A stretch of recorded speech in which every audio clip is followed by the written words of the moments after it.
President of the United States Coast Guard, and a grateful nation, please accept this flag as a token of appreciation for your loved one's honorable and faithful service. Who will receive this flag? Yes, please. Thank you, Lord, for your service.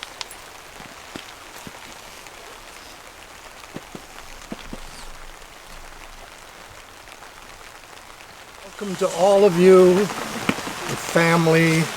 Appreciate you being here with them, and thank you for coming. And we'll try to make this brief since it's a little wet day. Unexpectedly, I guess, or maybe it was. But let's begin, and I'm going to read the Shepherd's Psalm, which probably most of you are aware of, but I think it's appropriate for this kind of occasion. Can we just wait so that people,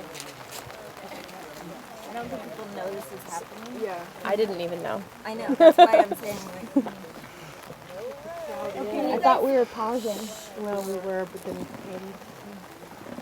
We're starting, so it's 2 minutes early. Sorry.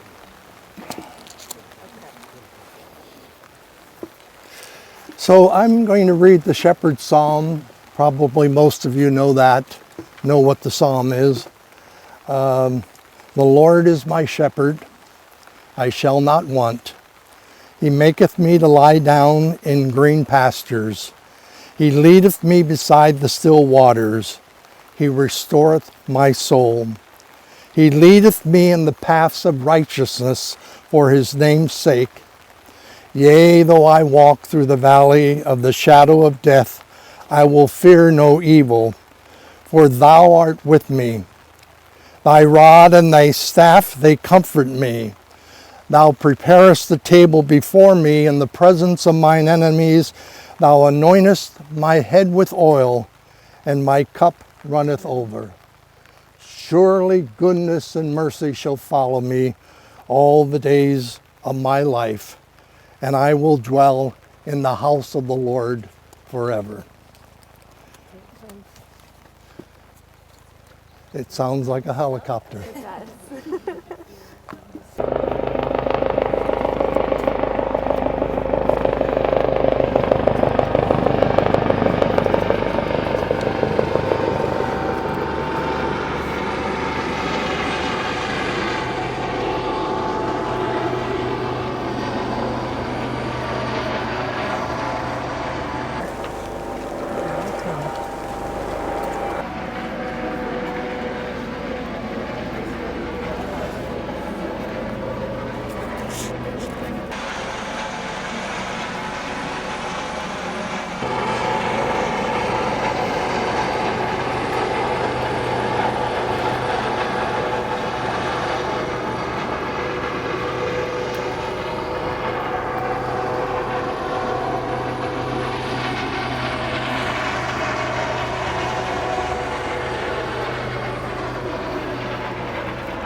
There he goes. He really tipped the wing with us.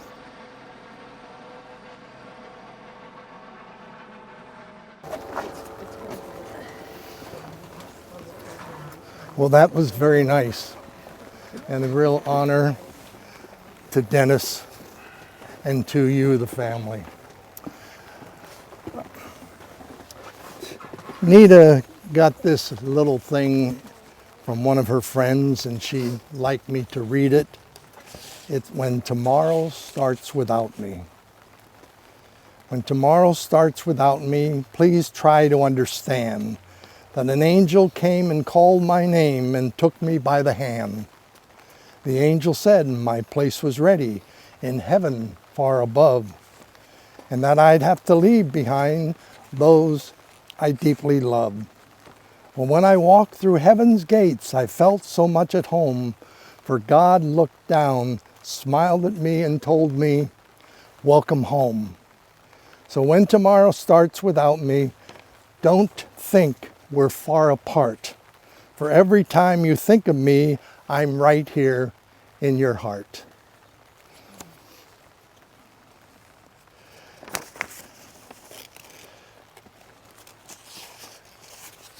There's a favorite piece of scripture in the Gospel of John, really in reference to the family. Let not your heart be troubled. Ye believe in God, believe also in me. In my Father's house are many mansions. If it were not so, I would have told you. I will not leave you comfortless. I will come to you. Yet a little while, and the world seeth me no more. But ye see me, because I live, you shall live also. Peace I leave with you. My peace I give unto you. Not as the world giveth, give I unto you. So, therefore, let not your heart be troubled, neither let it be afraid. Let's pray.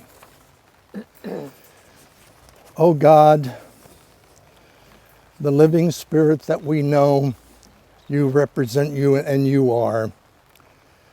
That Spirit that permeates the whole universe and permeates and fills us deep inside of every one of us.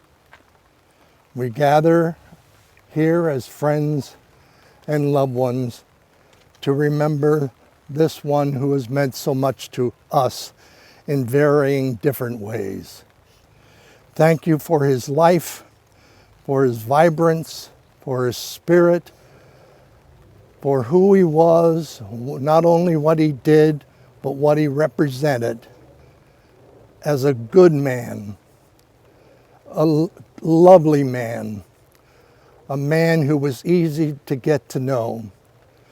So we pray, O God, that you will bless this family, give them comfort, give them the assurance that all is well in spite of what has happened. So now we receive him unto himself. We ask that you will be with him in all that he goes through in this life after, and be with these loved ones again, and may God's grace be upon all of us. So may the mystery of life and death spur us on to the deeper love and caring, sharing our life together. Amen.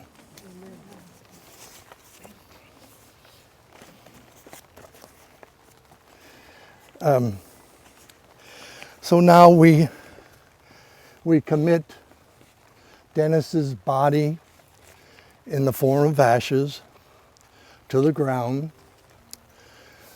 We say goodbye to him. We do not say goodbye to his spirit. He lives in us, and he's with us in some form or another. But we're glad that he was part of our lives as friends, as family. He meant a lot to a lot of us.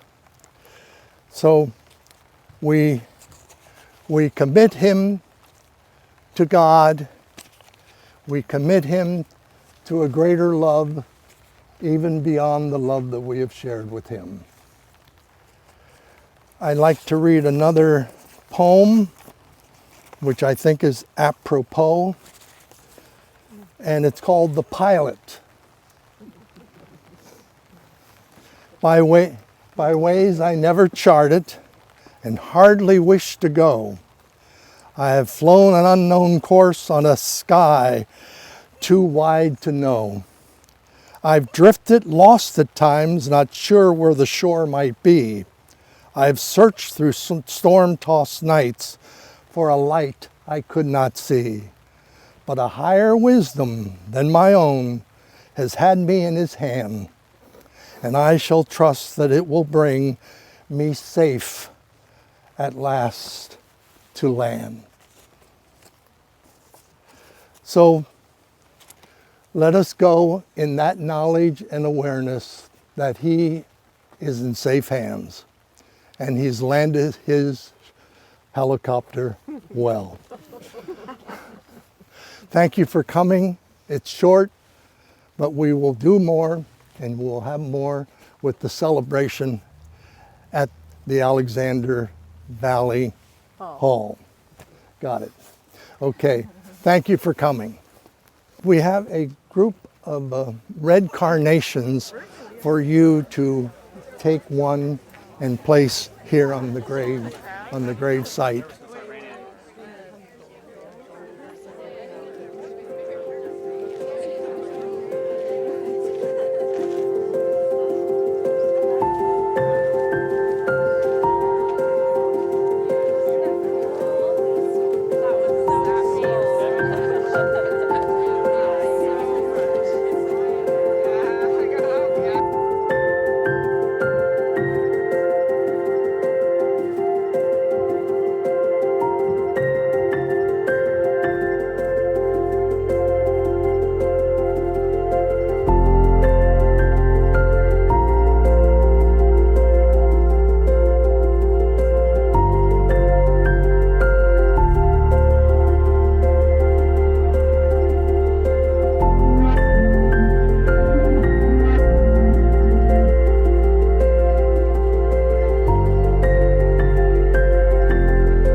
You're here. Nita and the daughters are very happy that you have come as friends and loved ones to celebrate Dennis's life. We all are sorry that he is gone. I had a little idea that the way all of you are enjoying yourself, I'm sure if Dennis was here, he would thoroughly enjoy it. That's good. I'm Joel Kemmerer, and I was a minister, and sometimes I play that role, although I'm officially not in a church. But I was a business partner with Dennis and someone else that you will hear later, Tom Mills. We were partners as financial advisors together. But I knew Dennis not just as a business partner, but a very wonderful friendship relationship. He's a caring man. He was interested in my family and what was going on in my life, and vice versa. So, that's the kind of man Dennis was. He was interested in you when you were with him. And he wasn't just talking about business or this or that. He encroached on those other caring aspects of being in relationship with people. I think all of us have experienced that, or probably we wouldn't be here.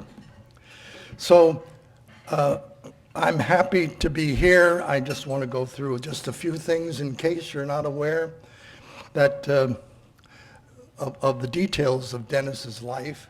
Just to start us off, he was born in San Francisco, but he was raised in Cloverdale, lived in Healdsburg with a second home in Maui. He was 78 years of old when he died. He was in the Coast Guard, a search and rescue pilot, and you will hear from some of his longtime friends in the Coast Guard. Besides Nita, his wife, the three daughters are Judy, Joanne, and Laura. So again, what I said earlier, they're happy that you're here, and they've done a wonderful job putting this on in honor of Dennis and to celebrate his life. I'd like to read just a few things, and I won't spend much time, but we do have several people here who will talk and share their experiences because they were very close to Dennis, and some have come from afar, so not just people who are nearby. For just a couple minutes, I'd like to read the Shepherd's Psalm and a few other things. The Lord is my shepherd, I shall not want.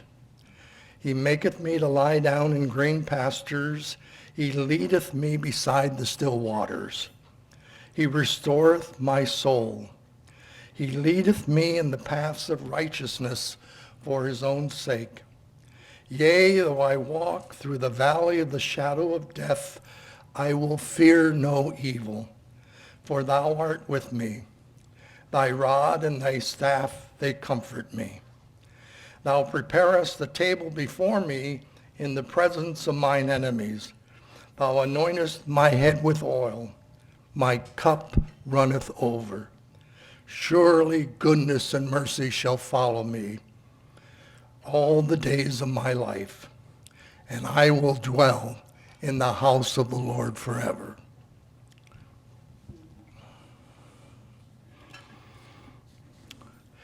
Let's just take a few minutes and have a prayer, not just for Dennis, but for the family and for all of us. Oh God, and the living spirit that permeates this whole universe, and particularly every one of us deeply inside, we gather to remember our friend, our loved one. Thank you for his life, his spirit, his vibrancy, that he touched so many of us. We are honored to be here to remember him and honored to be his friend. He was so loving. So Lord, we ask that you will, of course, we know you are with him no matter what is happening with him now. Bless the family. Comfort these who feel the depth of their sadness more than many of us. We ask that you will give them courage and that slowly they will heal and really believe that, hey, the hole in their heart will gradually will be filled, and they'll get back to being vibrant, even though he's not here, but to be full of life and spirit again. So we receive Dennis unto yourself. Be with him, be with his loved ones, be with all of us, so that together we may make a new commitment to you, to fill our relationships with love and goodness and graciousness. Thank you, God. Thank you for your love. Amen.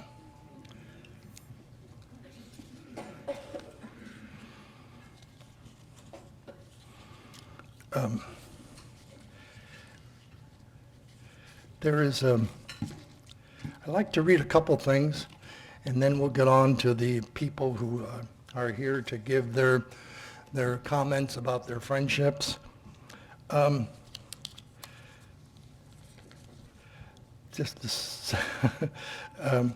is a poem. It's called The Pilot. I read it at the burial, but I think it's appropriate to do it here as well. By ways I never charted and hardly wish to go, I have flown an unknown course on a sky too wide to know. I've drifted, lost at times, not sure where the shore might be. I have searched through storm-tossed nights for a light I could not see. But a higher wisdom than my own has had me in his hand, and I shall trust that it will bring me safe at last to land. Very appropriate, isn't it? So,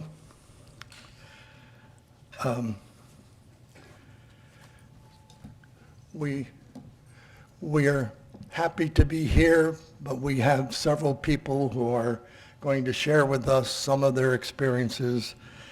And we're starting with a Kelly Duderman, who a young woman whose mentor was Dennis, and tutored her, got her into the Coast Guard, and I'm sure other things too. So Kelly will lead it off, and then we have Captain, let me make sure I get this right here. Paul Busick, who's a rear admiral, and I'm not sure if he's a captain, but he'll correct us on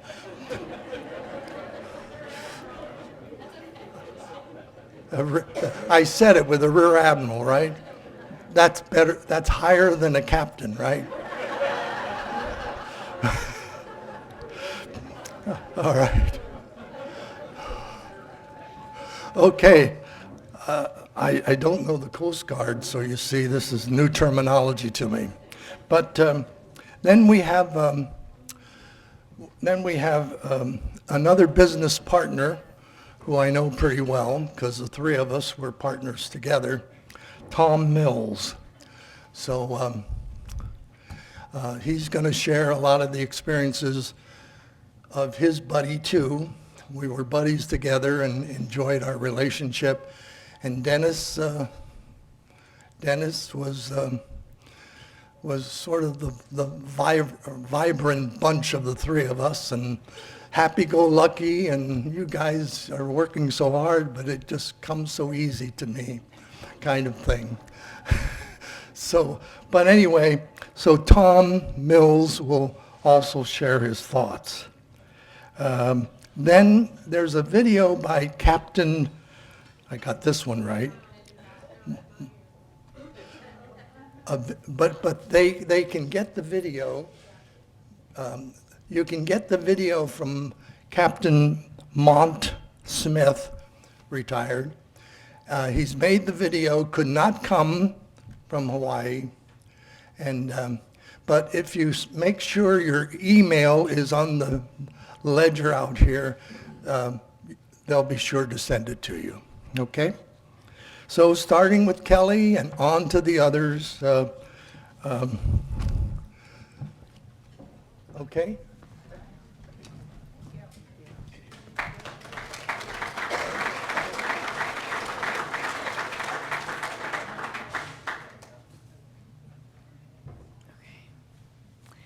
Thank you, Joel. I'm Kelly Duderman, a Healdsburg native, and I have Dennis Parker to thank for the entirety of my adult career and experience outside of this great small town. Dennis gave me a chance to dream about what life could be like in an exciting world filled with adventure, challenge, and purpose. I stand before you today as a commander in the U.S. Coast Guard, having worn this uniform for 22 years and having lived a career of service that Dennis laid out for my 17-year-old self. But Dennis was a cool recruiter. He was unfazed at my teenage skepticism toward this nutty world he would share with me. One that included driving ships, sailing the world on a 3-masted sailing vessel, one that was a war prize from Nazi Germany, no less, flying helicopters, and working with humanitarian service-minded people. He continued to show up and invest his time in making sure I knew that this life was a real possibility for me. And I didn't understand it.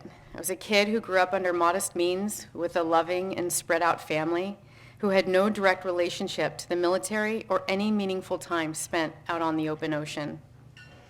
As someone who grew up in Cloverdale, he understood my background and he completely ignored my skepticism because what he saw was a personality that likely paired nicely with the lifestyle offered by the pursuit of adventure, service, and leadership in the U.S. Coast Guard. In a town full of the very best mentors on the planet, no one was more dedicated or invested than Dennis was in the decisions I would make about my future coming out of high school.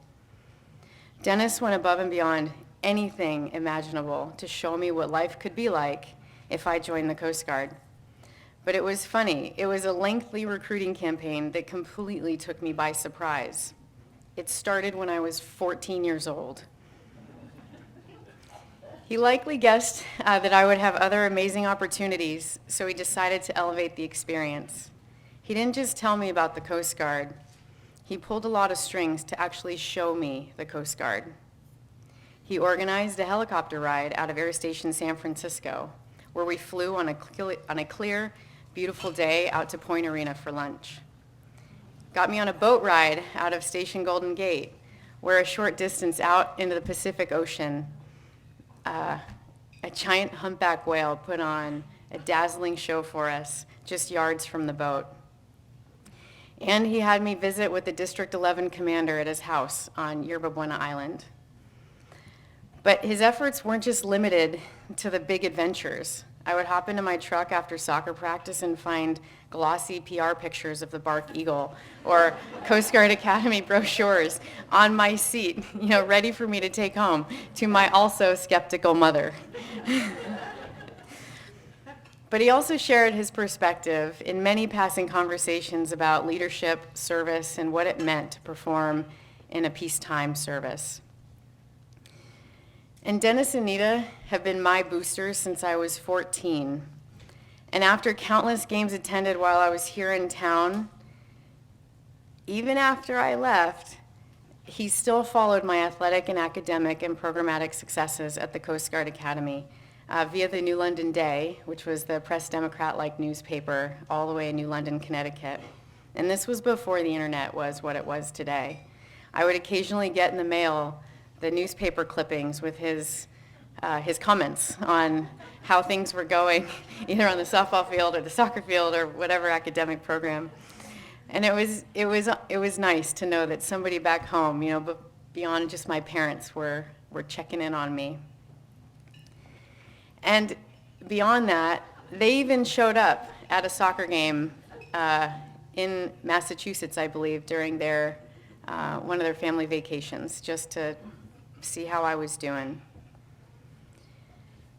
Dennis's lasting impact on my adult life exemplifies the very best of the mentorship and opportunity that comes from an engaged and uplifting community. Dennis gave me permission to dream beyond the status quo. But everything Dennis showed the young me was real. It was neither hyperbole nor an overpromise. I sailed the world on the Bark Eagle. I drove a 270-foot ship in the toughest seas the North Atlantic had to offer and held swim call in the majestic calm of the Caribbean Ocean. I used my Spanish immersion from my elementary education here in Healdsburg to interdict drug runners bringing cocaine and other hard drugs to the shores of the United States. I commanded rescue helicopters in the most daunting of offshore weather conditions and had the privilege of saving 44 lives.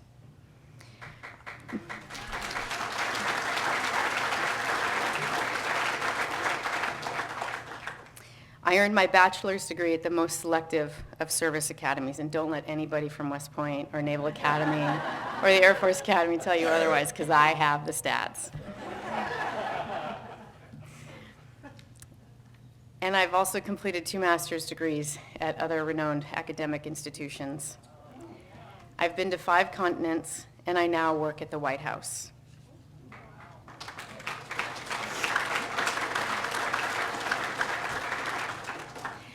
Absolutely none of that would have been possible had it not been for the selfless and relentless, and I mean relentless, efforts of Dennis, showing me what could be. To Commander Dennis Parker, my gratitude knows no bounds.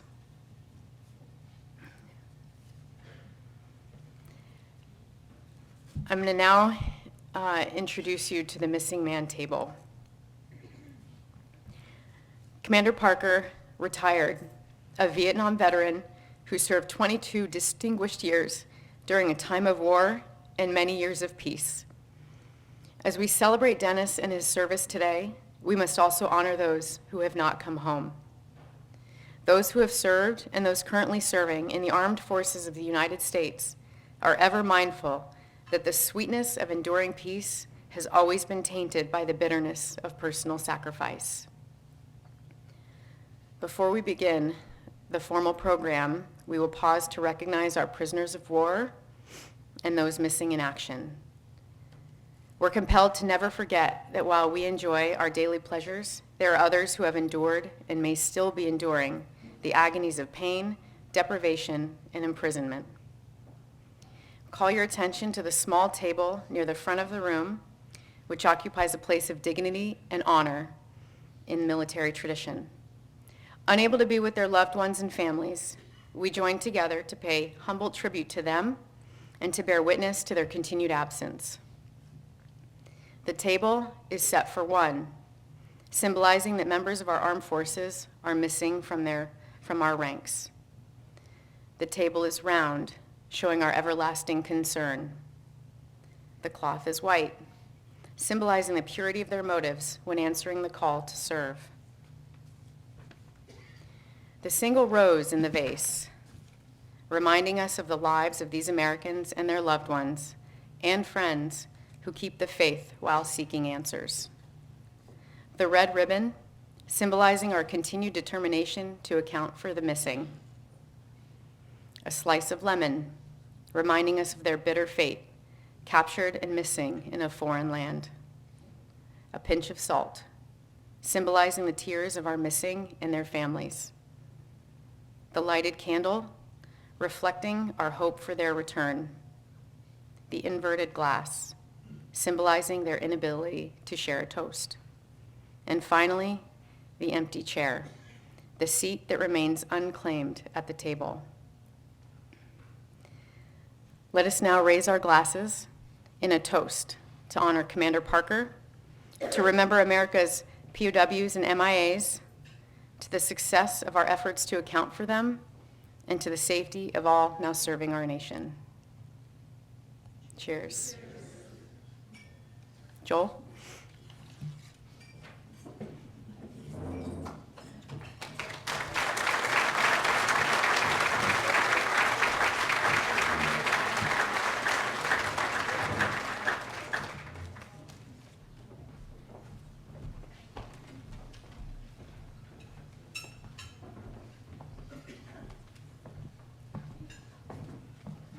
Well, Kelly, how much fun is it to follow you? Wow. Okay. Dennis Parker came to the Academy in 1961, and he thought there was something odd about the group of guys that he was with, and because they were the class of 65, and so he, in Academy terms, reverted, meaning he moved back a year. It's kind of like being left back in kindergarten. Okay, and he came into the class of 66, where he fit much better. He was our class president our first year there, mainly because he was the only one of us that knew what was going on. He was nicknamed Grubbus Maximus by one of our other classmates, I think Don Witcheby, but I'm not positive of that. Not because he was grubby, but because he was 2 or 3 years older than most of us and had a really heavy beard. And even after he shaved, he looked like he needed to shave. He was enormously helpful to the rest of us, helping us navigate the enormity of a first year at a service academy. It's overwhelming, to say the least. When we graduated, we graduated in class precedence, and about 80% of that precedence was academics, and maybe 20% of it was your military, however they judged us for military stuff. Dennis, well, let me say this. So I have 6 classmates, well, 6 including me, here today. 4 of them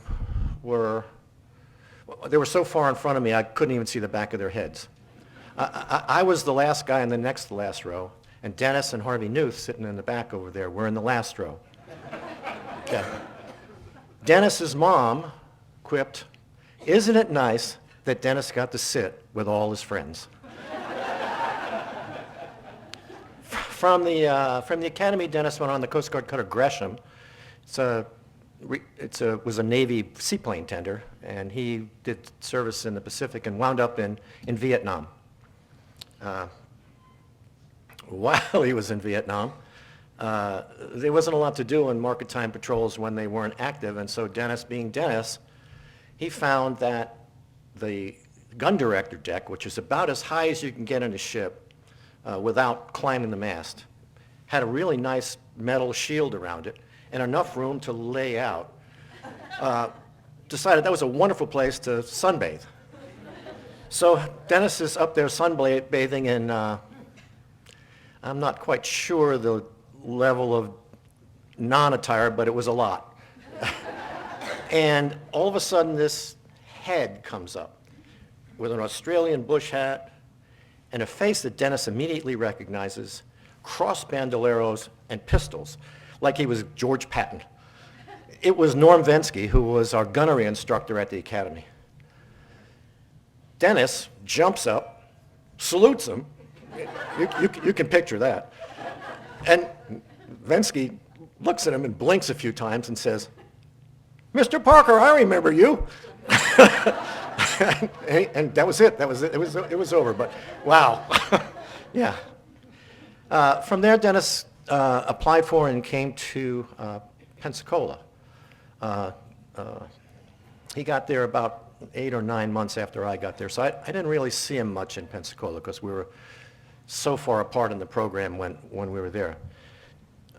Joanne came along in Pensacola. From there, he went to Astoria, where I think Judy came along.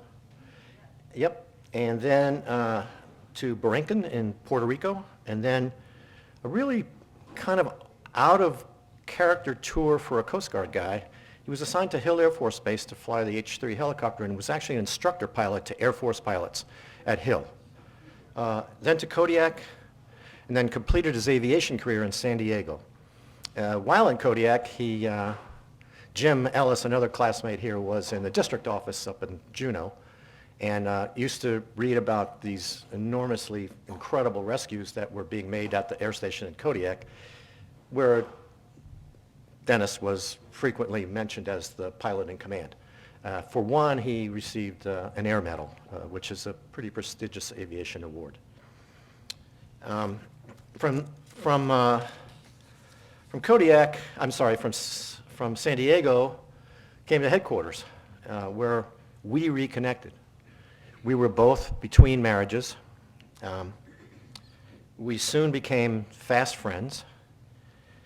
We played a lot of racquetball. He played a lot of tennis. I sort of came along and tried to pretend I was a backstop. The Washington Post published a 2-page Washington Post spread on the best happy hours in Washington, D.C., and he and I made darn near every one of them. We had a great old time. We went to Willie Nelson concerts. We went to Leon Russell. I had no idea who Leon Russell was. He says to me like I would know, "Oh, he's the American Joe Cocker." I had no idea who Joe Cocker was either. Yeah. Anyway, we went to the concert, and I'm now a Leon Russell fan. So we had a great old time. We had dinner at his house. He grew up here on what he describes as a sheep ram, and I actually went there once to visit with his dad. And he made me the lamb dinner of a lifetime. I don't think I've ever had one again since. It was as wonderful as Dennis could cook lamb. We had a number of other friends there, some of whom who are here, and another guy that he knew in San Diego, Fletcher Brown. And we did all kinds of stuff with Jim Ellis and Warren Miller and Fletcher and others. And we would go down to Elizabeth City in North Carolina to visit Academy classmate Don Winchester and his wife, and play tennis and carouse and just have a great old time. It was kind of like being at the Coast Guard Academy without all those pesky restrictions. It was really fun. And then Nita came along. And it wasn't like that wasn't fun. It was just different. We all of a sudden were doing a lot more couple things. So, but alas, everything sort of moves on. And I left for here, San Francisco, and Dennis left for Long Beach within a year of that, I think. And we managed to connect while he was down there. He retired from the Coast Guard, went to work for McDonnell Douglas, got his Series 7 qualification, and invited us down to a dinner that I've never forgotten. I want to say it might have been Bruce Patterson? Oh, yeah. Yeah. So it was awesome. It was 4x8 plywood sheets, scrubbed and oiled, buckets of polenta strewn out on the table, all the sauces you might think, salad, and you just pull the polenta toward. It was like nothing I'd ever done before. It was a hoot. It was great. It was so typical of Dennis would know somebody who would do that kind of stuff, you know. And then he moved on to Healdsburg, where Laura came along, I think. What did you? I missed that one. I'm sorry. Yeah, I'll be darned. My goddaughter. Yes. Well, never mind. It's another story. Dennis became a very successful financial advisor moving up to here. I visited him at his dad's ranch. I tried to go fishing with him at Hat Creek because he talked about it so much going with his dad, and it just never ever worked out. My brother was also in the Coast Guard, and he got a brain cancer and died about 5 years ago. And he lived in Hawaii, and Dennis and Nita were kind enough to gift us time at their Maui condo in the aftermath of visiting my brother. It was something I've always appreciated.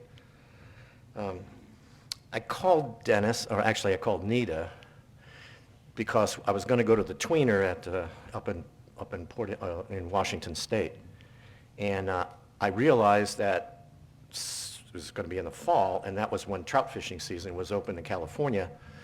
And so I said, hey, how about if I fly out there and Dennis and I go fishing in Hat Creek if you think he's up to it? And she said, well, I have a counter proposal. Why don't you come to Italy with us? So Dennis and I went to Italy with 5 women, stayed in an incredible 19th century restored villa. It was beautiful. They came and taught us how to make pasta. We discovered a winery was like half a mile from that place, and we went down there and bought wine and did wine tastings. We went to Assisi, St. Francis's Cathedral. We did so much stuff, and we went to this amazing art museum in Rome.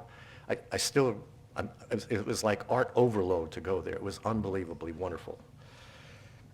And more importantly to me, I just had a lot of time where Dennis and I could just sit down and talk about things, nothing special, just things, reminiscings, just being the friends that had I been a West Coast guy or had he been an East Coast guy, we would have done regularly, but because we were never on the same coast, we never had that opportunity to do. So anyway, Dennis was a lot of things, and you heard some really nice things from Joel earlier. I was going to call you Jim because you called me a captain, but that's okay.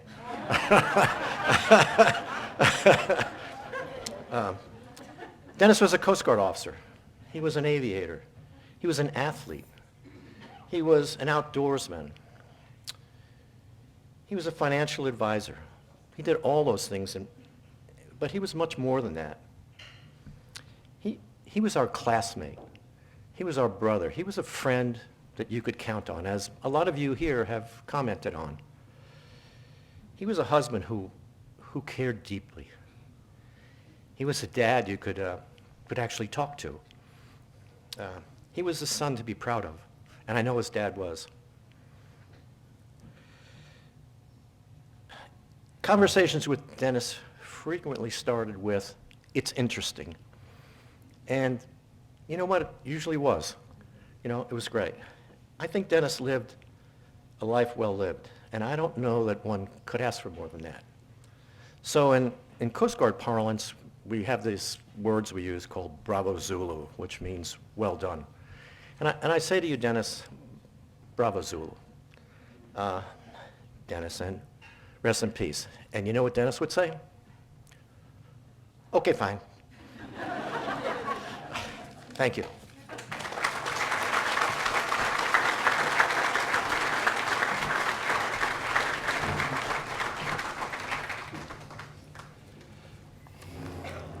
Well, I had to bring some notes to be able to keep track of my thoughts.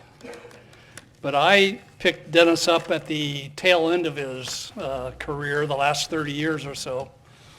And we formed a business with Joel. We were Kimmer, Mills, and Parker. And I remember one time we were going to play golf down in Arizona with Mont and John Felton. And we went over to Luke Air Force Base, and they asked us to give our ranks as we checked in. So, Mont was a captain, and John was a captain, and Dennis was a commander, and I told the guy I was an E5. So they nicknamed me, with the last name Mills, they nicknamed me the General. So I was General Mills. With all the stories that all of us have heard, if you knew Dennis, you heard a lot of Coast Guard stories over the years.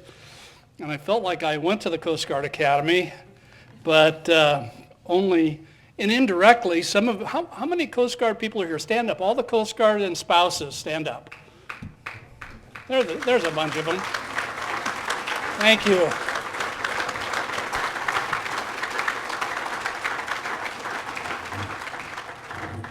My son married a girl from Anchorage, Alaska, whose father was, or grandfather was a Coast Guard coach and teacher, a guy named Spatafora. Some of you guys may remember him. He was quite a character. He retired and passed away in the Seattle area. But I remember Dennis telling me about Otto Graham. Some of you remember Otto Graham, the great quarterback. I think he was the athletic director at the academy. And I remember stories of the Eagle and him being on watch and running into Walt Disney and having a long conversation with Walt Disney on the Eagle. One time we were in Arizona playing golf, and John was there, and I think Mont was there, and Dennis and I, and we played every day for, I think, 6 or 7 days in a row.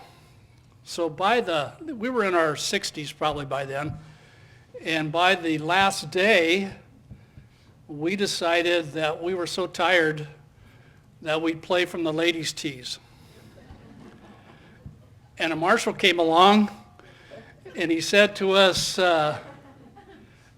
you guys are supposed to be back there playing from the men's tees. And we said, we know. Dennis let him know that the women's tees were just fine for us. I think around 1999, we were in New York for a conference, and I hope Laura remembers this story. We went to see the Mets play the Giants.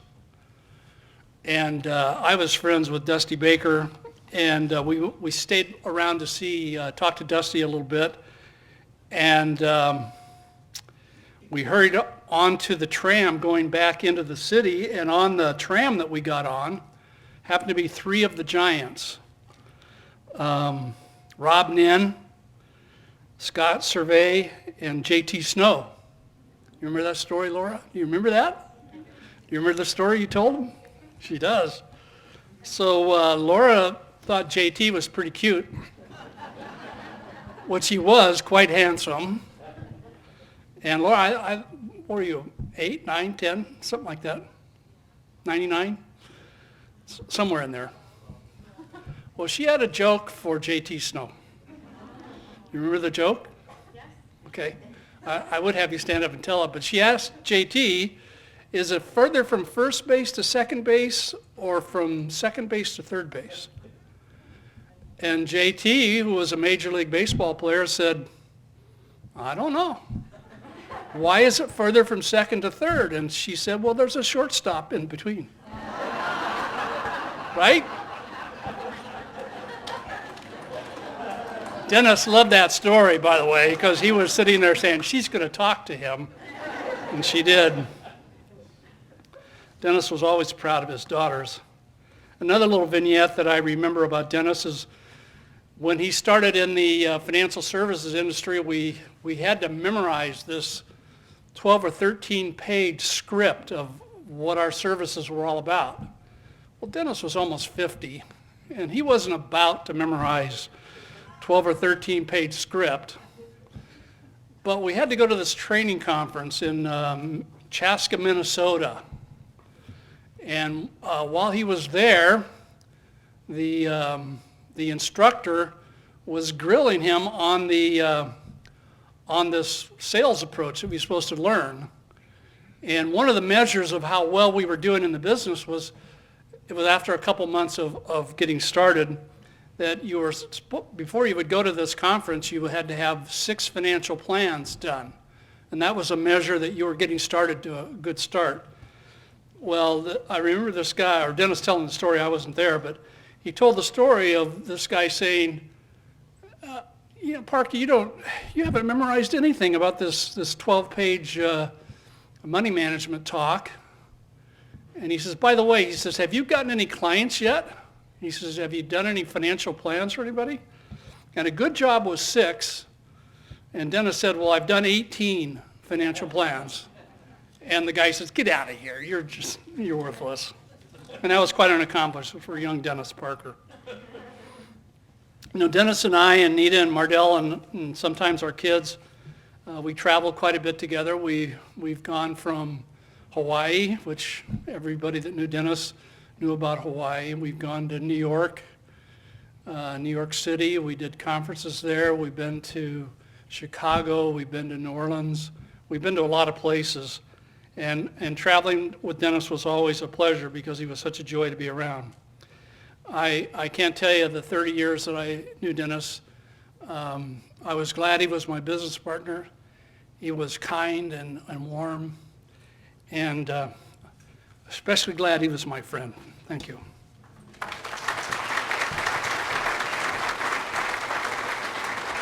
Thanks, guys and gal. That was very good. We learned a lot about Dennis. Just a few little thoughts as we say goodbye to Dennis. We commit him to God. We say goodbye to his spirit. We say goodbye to his body, but not to his spirit. That lives on within us as a good friend, as you've heard, as a wife, as these beautiful daughters. He is still there with them. So we commit him to the good graces of our Lord, that he is being well taken care of. And we wish the family and all of us to get on with their lives, sharing the same kind of generosity and humor and goodness and graciousness as we recognized in Dennis. So one closing thing, since I guess I am a minister, so I should do something like this. But so when we think of Dennis on his way, the light of God goes with him. The light of God surrounds him. The love of God enfolds him beautifully to himself. The power of God protects him. The presence of God is with him forever. So whatever and wherever God is, and when we trust, all is well. The holes in our heart get healed, and life goes on, but with fond memories and notions of wonderfulness of knowing this man. We honored him, and it was good to be here, all of us, to share in this. So God bless us all. Amen.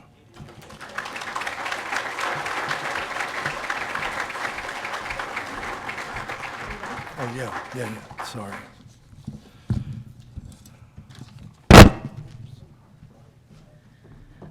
I just want to thank everyone for coming. And if anyone does want to say a story or more up here, you are welcome to now. But we'll probably limit it to like 4 or 5 people. But Brendan is going to set up his cameras on the patio to take more stories, memories, anecdotes, tributes. So we please encourage you to share anything that you want to say that you might not want to say publicly, but that will become part of the footage from this day and will be sent to people who couldn't be here, and also hopefully to all of you if you've signed the book and left your email. So thank you from all of us for being here.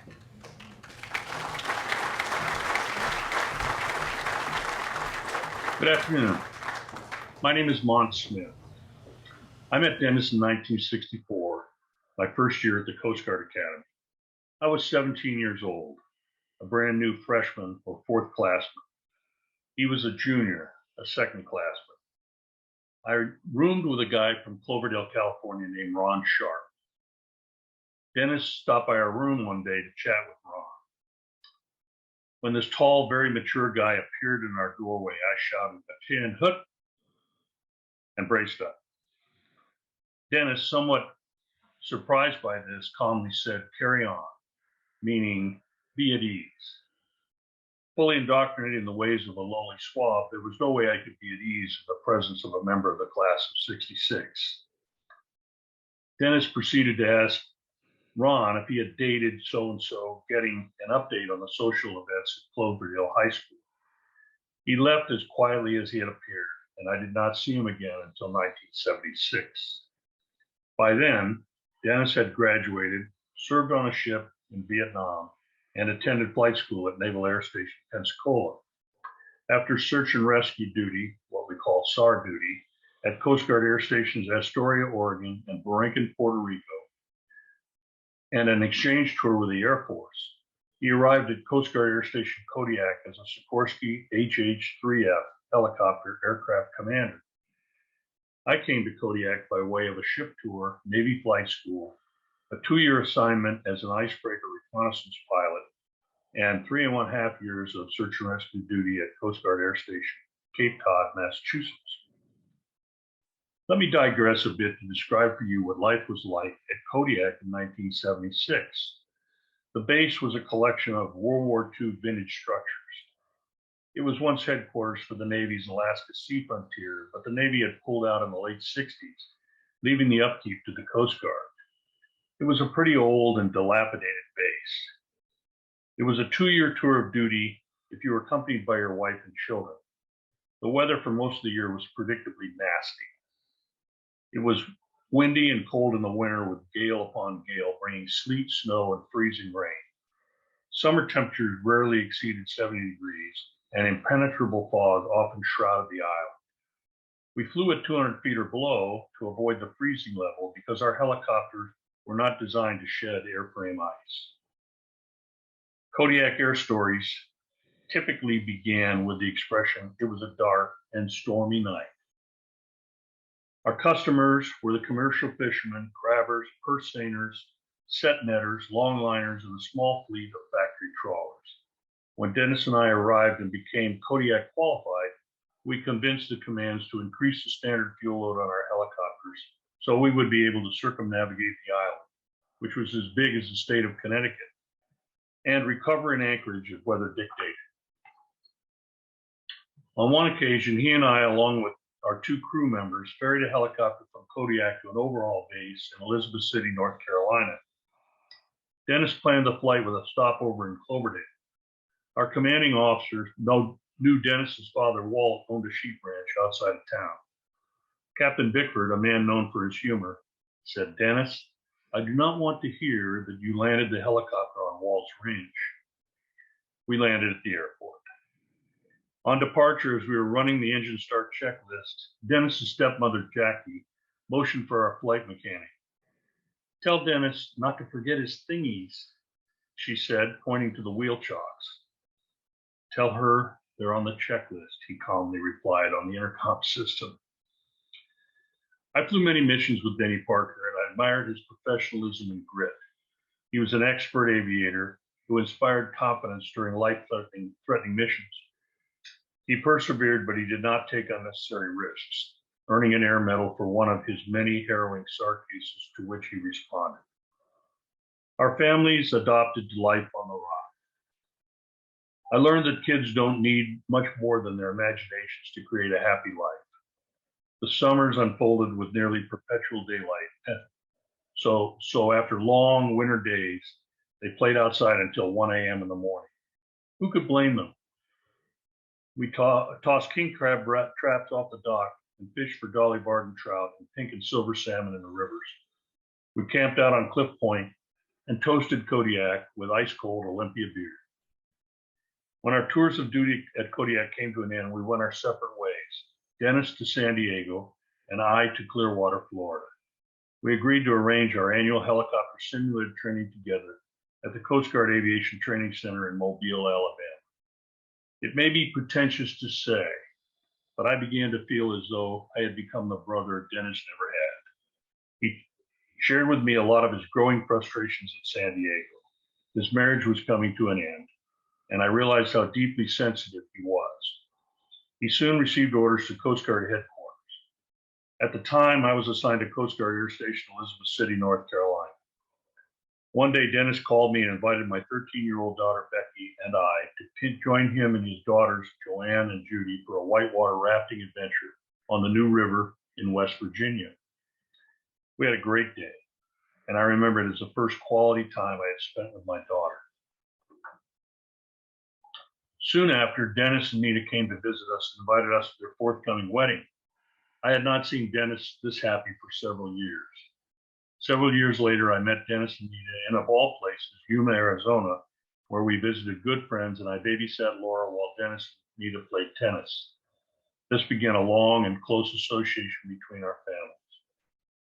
I served out the last few years of Coast Guard service in Honolulu, Hawaii. Dennis, Nita, and Laura were frequent visitors to our home. They loved Hawaii.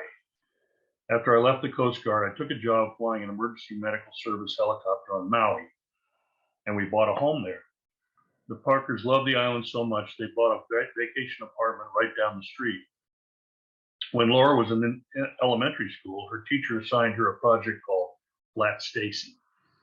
Flat Stacy was a cardboard cutout doll. The idea was that Flat Stacy could be mailed to friends who would photograph her having fun in different locales. When we received Flat Stacy, my wife Linda made sure she went to the beach, dined in world-famous Maui restaurants, and shopped in her store at the Grand Wailea Hotel. She even presented Flat Stacy with her own beach chair. When my flying job fell through, I was despondent. I had left the security of the big city to live in paradise. Dennis unexpectedly came to my rescue. He urged me to sit for the financial advisor's Series 7 exam and come to work for him, Tom Mills, and their partner Joel in Santa Rosa. I took the exam, the hardest, toughest, longest written test I'd ever taken in my life, and incredibly, I passed. Tom and Mardell Mills became instant friends. Mardell set up my office as a satellite of theirs in Santa Rosa. Thus began another lifelong friendship. I eventually hung up my financial advisor spurs and took a non-flying job with Hawaiian Airlines. Tom, Dennis's Academy classmate John Felton, and I met annually thereafter to play golf at Tom's condo near Phoenix. I treasure my memories of Dennis Parker. A man could not have had a better or more loyal friend. His letters, newspaper clippings, and emails throughout the years buoyed me up. He was there for me when I needed a big brother. He cared about my wife and family in the way he grew up with his neighbors in a small California town. I just know that he and John Felton are teasing each other about their fairway shots on the 14th hole in heaven. Aloha. I'm Dory Montsma. This is my wife, Robbie. We're so glad to be able to be here and to honor Dennis. We have such fond memories of him, going back some 35 years, back when we knew him in the Coast Guard, and he was my boss when he was head of the Reserve Division. We also got to know them as a family, Nita and Dennis and Laura, very early on. In fact, when Nita was pregnant with Laura, and Robbie was pregnant with our son, Ian. About a year and a half later, they were at our house, for dinner one night, and our toddler son, Ian, got away from the rest of us, and we heard a splash in the pool. And Dennis, ever the rescue pilot, suddenly plucked him out of the pool. So we still remember that so fondly. I also remember a time when Dennis, knowing that I'd been commanding officer of a tiny island in the Pacific called French Frigate, sent me a picture of that island, which is only 4,000 feet long, 400 feet wide, 4,000 feet long, 400 feet wide. 22 guys out there for a year, and he knew what isolation was like. But he sent me this picture with a little inscription I still have hanging up in my office that says, "Life is never as simple as it seems." Actually, for Dennis, it really was. The friendships that he formed and the people who showed up here today, 150 plus, all honoring really a wonderful, wonderful, talented man. Thank you for being able to talk just a little bit about Dennis. Okay, I just want to say aloha, Nita, Laura, and family. I'm Lee Knoll, and Doug and I have had the privilege of sharing the condo that Dennis and Nita have had in Kihei Surfside. And all, I keep thinking of this saying, and it's kind of silly, but I just want to say, here today, gone to Maui. We love you. Okay, what do you think of Dennis? Was he an okay kid when he was growing up? Wonderful. My favorite cousin. I remember wonderful meals at his house that Nita cooked. Yeah. And I came into Dennis's life when he was 10 years old. I married his dad's youngest brother, and I watched all those kids grow up, and I'm still here. So is she. I remember taking a picture of him when he was a baby. His dad was overseas in the service. We took a picture of him in the nude so that he could see he had a son. And when the day that I gave birth to my only son, Christmas Eve, as a matter of fact, my husband missed the grand deal because he went up back to take Christmas pictures of Dennis and his sisters opening their presents. So he missed his son's birth. Oh, that's good. So anyway, I love Dennis, and he liked Great guy. Okay, I didn't know I was going to be filmed today. I'm not really good at this, but I was telling a couple of stories. We were stationed in Kodiak, Alaska with Dennis and Nita Parker, and I told her a couple of stories from there that I heard from my children, and so she asked me if I would share those stories on film. So the first one is our two older boys. We went to Alaska with 3 boys, and one was only a year and a half. The other 2 were like middle grade school years, maybe 10 and 11 years old. And so Dennis Parker was our sponsor when we got there to the island.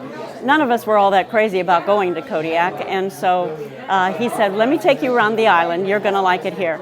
So he put us in the car and he drove us all around the island, showing my boys the best places to catch fish, what kind of fish they have in Alaska. And at one point he said to them, and they both remember this, "Are you thirsty? Would you like something to drink?" And they said, "Oh yeah, we'd like something to drink." And he took them to a freshwater lake there in Kodiak, Alaska. And he said, "This is the coldest, purest, most wonderful water you'll ever taste in your life." And so he had a little scoop or something there, and he gave them each some of the water.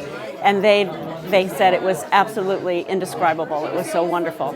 And they couldn't believe they were drinking out of a lake. And so he finished taking them around and showing them all of Alaska, and all of a sudden their whole attitude about going to that station changed. They just were worried about it. They were away from family. They were away from friends. We were going to be there for 2 years. And after that tour from Dennis Parker, they were 100% happy to be in Kodiak, Alaska. So that was one. And they still talk about it to this day. They said, "Don't forget to tell Nita how we felt about that day." So the other one was, I was with Dennis, and he was showing us around, my husband Dick and I, and we were at this staircase. It was a set of stone stairs, and he looked down and he saw something on the stair, and he picked it up and he said, "Oh, this is Nita's barrette. It must have fallen out of her hair today. She was here earlier." And he just looked at that for a minute and he tucked it into his pocket, and I thought That was one of the most loving, caring, sweet things that I'd ever seen. He just was so delighted that he had this little barrette from his wife that he put in his pocket to take home to her. So those are my two stories. We love Dennis Parker. Hi, I'm Harvey Newth. I'm a classmate of Dennis's, and we came down from Bend, Oregon to pay tribute to Dennis and honor his life. And I was contacted by another classmate of ours, Ned Lofton, who just asked me to read this excerpt from a poem of his that he enjoys. It's a poem by A.E. Housman, and the excerpt is this. The time you won your town the race, we cheered you through the marketplace. Man and boy stood cheering by, and home we brought you shoulder high. Today the road all runners come, should high we bring you home, and set you at your threshold down, townsman of a stiller town. It's been a pleasure being here, honoring Dennis, and it was good to see all the people here and meet everybody. Thanks. Okay, this is Harry Dudley. I'm one of Dennis's Coast Guard Academy classmates. And a very short little vignette about Dennis. He and I never really did much together at the Academy. We were in different companies and that kind of thing. And then our careers led us in different paths. So I think I saw him at reunions and one other time. But at the Academy, there were a group of, particularly as we got into our first class year, who played bridge up in Mrs. Sinton's office. And for some reason, one of them, maybe John Felton or somebody like that, invited me to come and play. They thought maybe I had the mental acuity to actually be a good bridge player, which it turns out I was not. I'd never played before in my life. So I go up for my very first lesson, and in the process, I screw up somehow.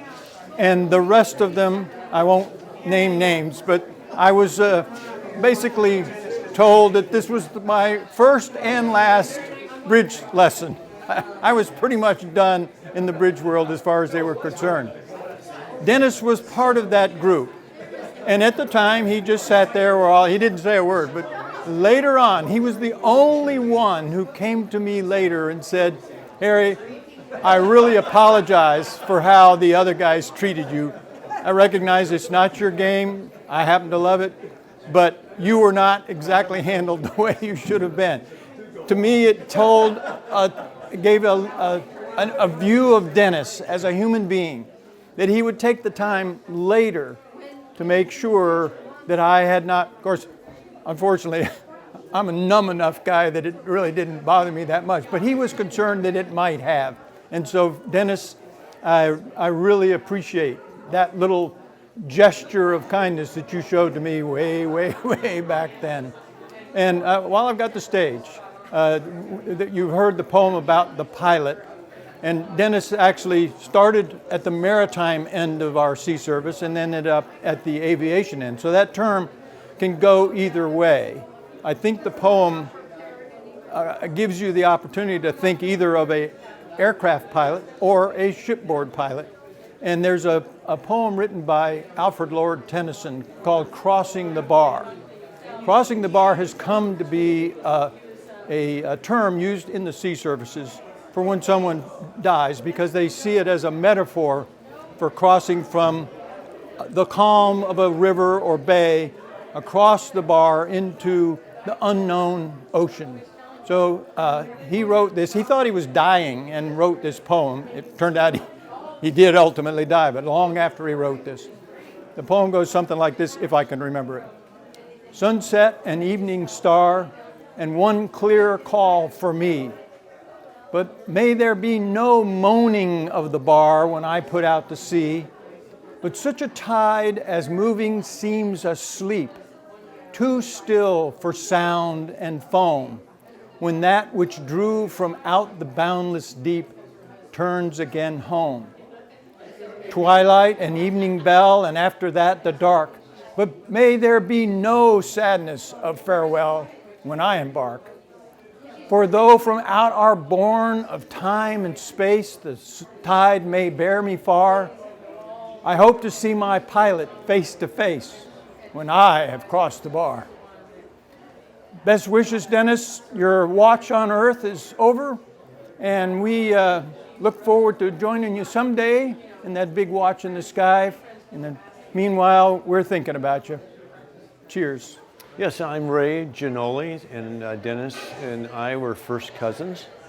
And Beatrice, our grandmother, had 13 grandchildren. And I always thought Dennis was the smartest of all. And he's 4 years older than I am. But that's it, really, I just didn't see him very often as an adult. We lived different places, and he was at different places. But I always knew, kind of what he was doing. And my son actually just got done with 6 years in the Coast Guard. And we always talked about them visiting, but we never got it pulled off. Too many geographic problems. So anyway, I'm really glad I came here today. And it was fun to hear his life story, really. Thank you. I'm Walt Williamsoni, another Academy graduate from the better class that Denny was in for a while, and I apologize if I call him Denny because that's what I remember him as. And Walt Williamsoni, I'm also a native Northern Californian, Martinez Alhambra High School.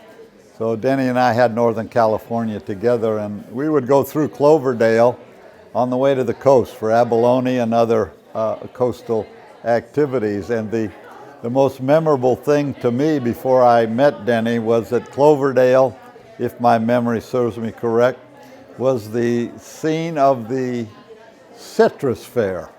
I don't know if it still is. But anyway, back to Denny. Last time I saw him was 1969. After Vietnam, I was up visiting another of his 66 classmates. And Eddie Barrett, the greatest quarterback to graduate from the Academy, and another aviator, and Denny Parker, along with his family, were just reporting into Astoria. And so, because of my Italian roots, and it's impressive that I never realized that Denny had Italian roots from his mother's side, but I offered to make a spaghetti dinner for Denny's and Barrett's and Husty's families, 69, and of course, he was the heart of the party, and none of them got indigestion. So what a wonderful area, even though it's a little bit misty here. I always believe that God, who's in control of the weather, has tears as raindrops when some of the best leave Earth. Well, my brother was 13 years older than me, and he was 6'4.5", and he was my first hero, and he was larger than life to me. And going over and playing with Penny and Dennis being 8 years older and being 6'4", he was larger than life also. And I really got to, of course, know Dennis about 25 years ago at Cloverdale reunions, and just what an amazing person he was, and with all the stuff that he's done through the Coast Guard and investments, and just an all-around, just a great guy. So I love you guys. I love the Parker family. My parents knew all the brothers and stuff, and so I have just fond memories. So I was just so proud of my cousin Dennis being older, and when I was younger, and we heard that he was going away to the Coast Guard Academy, and we would get all the stories of what he did and all his accomplishments, and I was just always really proud of him. And then I really got to know him as an adult, and Dennis were always having us up for family get-togethers, which were so special to me. And especially, Dennis was so good to my father, and I will appreciate that the rest of my life. I really appreciate everything he did. Dennis was just a great guy. So I'm going to kind of piggyback off of that. When my grandfather and Cindy and Linda's father, Henry, was ill in the end, Nita and Dennis made a point to come visit us regularly. They showed up and they really helped us, and they were so kind and so supportive, and they just had so much love for Grandpa Henry, and I will forever cherish those memories. I have a little short story to tell. It just kind of showed, I think, I only got to know Dennis in his later years when he had Alzheimer's, unfortunately. I would have loved to have known him before that, but I still saw moments of his wittiness and cleverness, and I have a small story to share about that. We were driving in the GTO. Nita was driving, Dennis was in the front seat, and my wife and I were in the back seat. And you know, Nita was just kind of taking us on a tour through Sonoma County and like potential places where they were thinking about living before they finally decided on the house there in Healdsburg. And of course, we're driving with the top down in the convertible, and you can't hear anything in the car, it's so loud. And she's trying to explain these stories, and Laura says, "Mom, we can't hear you." And Nita's continuing to talk, and Laura's like, "Mom, we can't hear you. You should stop talking." And Dennis was quiet this whole time. Just one word, it was very funny, just said impossible. He still had his wit, even in his later years. And it was great. It was a great little story. We all laughed about it. Laura and I were just laughing in the back seat. And of course, she continued to talk. You know, she's a loving and caring woman, but it was just super funny. So that's my little story to share. Love you guys. Hi, my name is Lynn Guess-York, and I'm a college friend of Nita's. And I just want to share just a little bit about Dennis. So much has been spoken about him. And first of all, I'm very grateful to Dennis because he made my friend really happy. And that was the important part. I found them to be a wonderful team together. And I just wanted to give you kind of an example of that. In the 1990s, 5 of us descended on Dennis and Nita into their house in Healdsburg. And what happened was that Nita had happened to have heart issues at that time period. And what he did is he completely, being the team player that he was, they always worked as a team, and he picked up the slack, and he came and picked us up at the airport, took us out for dinner, introduced us to some wonderful wine, and he didn't miss a beat. He took care of all these women, didn't complain, and handled it all beautifully. And then we realized what was going on with their friend, that she had had heart issues. But he was just a wonderful host, and very entertaining, as well as just welcoming to us.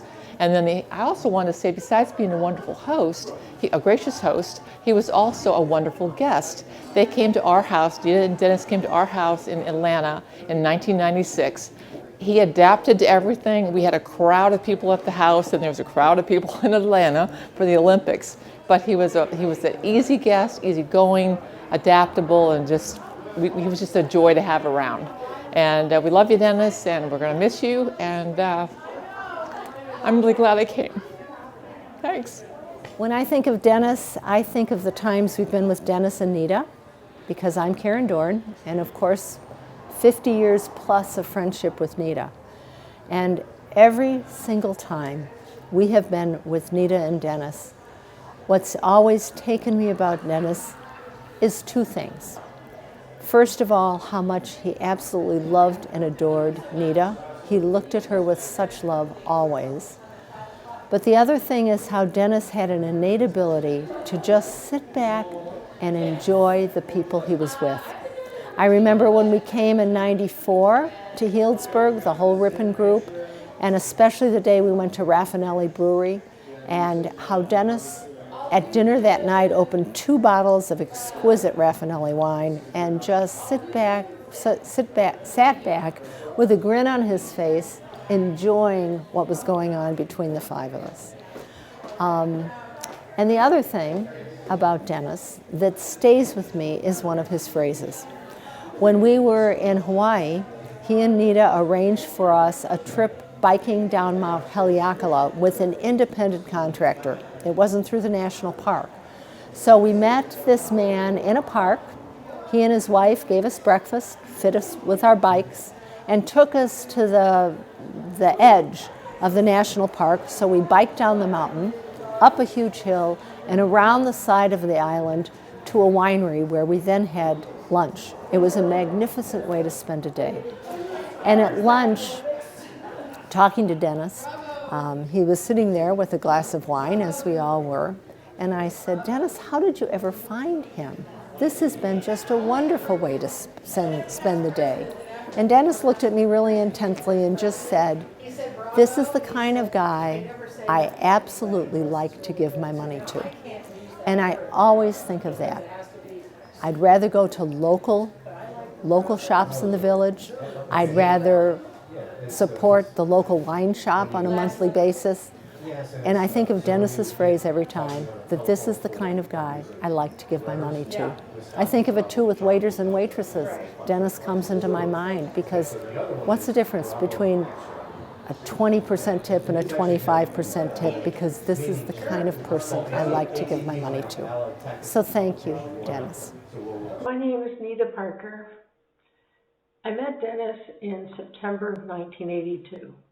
And after a short time, when I knew that he was my soulmate, over a bowl of minestrone soup, I asked him, "How do you feel about having 2 daughters? Would you like to have another child?" And he said, "I would love to have a baby with you." We were married September 1st of 1984, and Laura was born July 1st of 1987. We played much tennis together, which is how we met on the St. Myers tennis court, where we also lost a match 0-0 to lobbers, and that was where I realized Dennis had a great sense of humor. We took many wonderful vacations, but when we purchased our Maui condo in 1997, that really became our favorite place to be. He was the best father for Joanne, Judy, and Laura. He took many vacations with his friend from the Coast Guard, John Felton, and what started out being fishing became trips to Maui, became golf in Arizona. When the caregiving began, it really started after his diagnosis with Alzheimer's on August 9th, 2016. And that became the day when we always took a road trip because the neurologist said no more driving. And that leads me to his best qualities. During his whole journey with Alzheimer's, he accepted every transition, from driving to the other stages that we both went through together. The best qualities Dennis had were many. He had very few bad qualities, honestly. He loved people. He was a social bug. And clearly, Dennis's best quality was helping others. He dedicated his whole life to helping others by saving them with the Coast Guard and by helping them with their finances as a financial advisor. We like to say that he saved people physically and fiscally. He was athletic and he loved sports. He loved to travel, to learn, and to enjoy cultures. Our first trip together was to Nantucket for graduations with Joanne and Judy from high school in New Hampshire. But then it broadened to Western Europe and Australia. We took Laura out of school to do that. And we went fishing in Alaska several times. Once Laura had a broken arm, and the fishing guide hired someone to help her. He was most proud of his Coast Guard career, but he also was extremely successful as a self-motivated financial planner. He had great partners in Joel Kemmerer and Tom Mills, affectionately called General Mills, because Dennis was a commander. Our guide through the pathway of Alzheimer's, while difficult, was easy because Dennis always wanted to do things. And I did the best I could for as long as I could. And somehow he sensed that and became the conductor at the end of his life, and he passed peacefully. I just want to say that I will miss you, Dennis. I am going to wear your ring around my neck and cherish your qualities and be a better person for them. And I'll always remember what you said when we were driving in a car. You'd say, "Clear right, to let me know it was safe to go. And you always said of me that I put 10 pounds in a 5-pound bag. I love you always, Dennis, always and forever. 3 kisses.